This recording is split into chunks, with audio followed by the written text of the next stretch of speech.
Number 1. Don't eat or drink too much.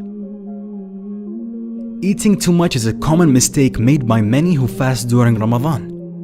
Once it's time to eat, we eat and drink like there's no tomorrow, overloading our stomachs until it's difficult to move. This then makes us lazy and unproductive. Keep in mind that Ramadan is about self-control, not self-indulgence.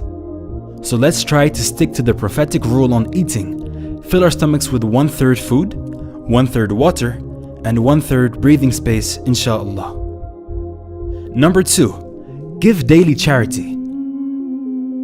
The Prophet Muhammad, peace and blessings be upon him, was always generous, but even more so during the month of Ramadan. The rewards for charity are increased so much during Ramadan that we strongly advise everyone who can to donate a little amount every single day during Ramadan. The reward will be multiplied many times. This way you can also guarantee your donation is on Laylatul Qadr, the night of power. A person who donates only 10 pounds on Laylatul Qadr will have the reward of donating 300,000 pounds of charity. Subhanallah, don't miss out. Number 3. Pray 5 times a day. During the month of Ramadan, you will find the masjids completely packed out during Taraweeh prayers, which is amazing. But then, during the 5 daily prayers, you will notice the masjids are nowhere near as packed.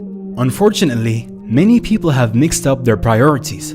The fard, obligatory 5 daily prayers, have been put below the sunnah, Taraweeh prayers. Although nobody can deny the importance of the Taraweeh prayers, which comes with an abundance of rewards and blessings, the 5 daily prayers will always be greater and above all the sunnah or optional prayers. So please, do not neglect your obligations this month. Number 4. Month of the Quran. During Ramadan, many Muslims try to finish the Quran as fast as possible.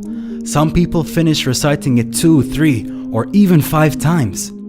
Subhanallah, as though it's a speeding competition. It is recited without any understanding or contemplation. Although there is always benefit in reciting the verses of the Quran, there is a greater benefit in reciting with understanding, because the purpose of the Quran is to guide mankind.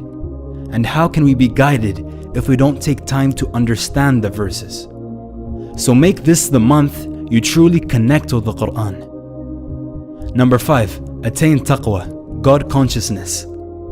The Quran prescribes fasting for the believers in these words: O you who have believed, decreed upon you is fasting, as it was decreed upon those before you, so that you may attain taqwa.